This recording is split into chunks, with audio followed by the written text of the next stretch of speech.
La notion d'être et de co-créer ensemble a toujours fait émerger des étincelles dans mon cœur. C'est ensemble qui nous permet, un humain à la fois, d'écrire de nouveaux récits pour nos aujourd'hui et nos demain, des récits inspirés, teintés d'amour et de collaboration. Alors, dans un élan naturel de partage, cet espace naît enfin, un espace de réflexion, de partage, d'échange, d'écoute, sans montage et sans flafla. Un moment qu'on passe ensemble pour explorer, ressentir et expérimenter de nouvelles façons d'être et de faire pour nos aujourd'hui et nos demain. Bienvenue dans le podcast Ensemble Demain, un podcast animé par Soenco avec moi, Sophia, au micro.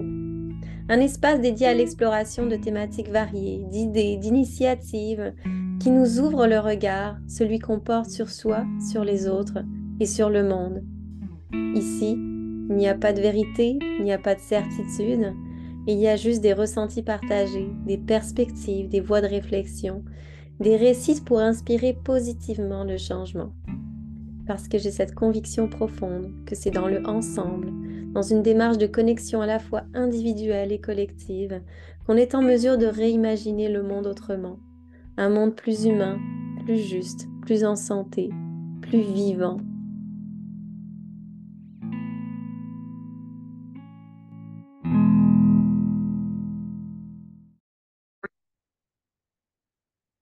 Les arbres, entre visibles et invisibles. Ernest Serker. Postface de Bruno Sirven. Leçon d'autre chose.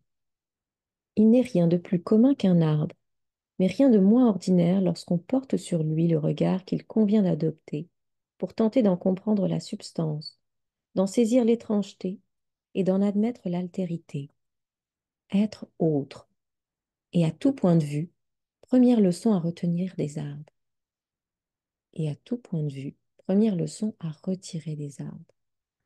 Le fait d'être autre et différent, rien de plus, loin d'un réflexe manichéen qui catégorise en ami ou en ennemi. L'arbre n'est ni l'un ni l'autre et n'en aurait aucune volonté. Sans doute sommes-nous les seuls êtres à vouloir classer de la sorte et à ranger les choses où cela nous arrange qu'elles soient.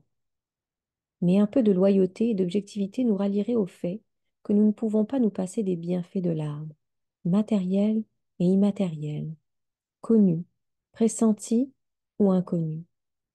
On peut que concevoir que tout ce qui est vivant est de fait extraordinaire. Mais comment imaginer ce qui s'organise dans le silence d'impassibles masses de bois et de feuillages inanimés, assidûment figés en un lieu auquel ils finissent par se fondre? Cette nature immobilière de l'arbre, qui ne devient meuble qu'une fois abattu, traduit bien une évidence pourtant trompeuse.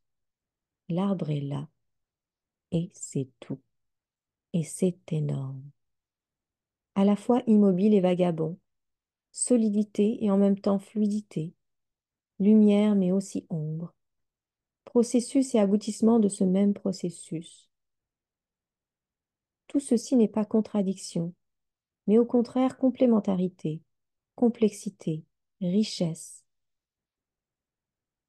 L'arbre vit et donne vie, hélice d'abondance, et comme toute plante, rend le moindre fragment minéral possible au développement de la vie. Rien de magique, sinon la manière dont on peut envisager le phénomène.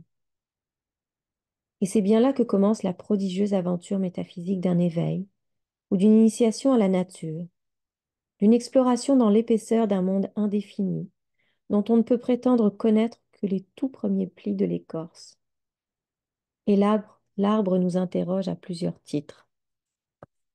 Il est un exemple d'économie responsable dans la manière d'être traversé et d'utiliser tout ce qui existe à proximité, non pas de le consommer, mais de le transformer et de le fusionner en de nouvelles ressources offertes en partage à qui saura les valoriser.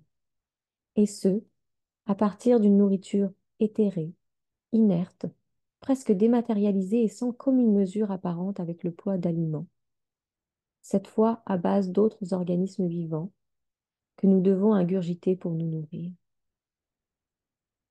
L'arbre détonne dans sa manière d'être en vie, à la fois multitude de branches ou de bourgeons capables de se renouveler sans cesse, et unité, entité dépourvue d'organes distincts, ce qui lui vaut de ne pas disposer de centres plus vitaux que d'autres et de ne pas être menacé de disparaître, comme peut l'être n'importe quel être animé, pour lequel toute blessure sérieuse sur la plupart de ses organes est fatale.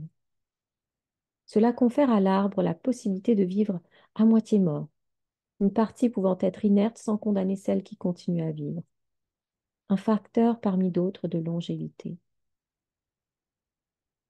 L'arbre est intelligent à sa façon.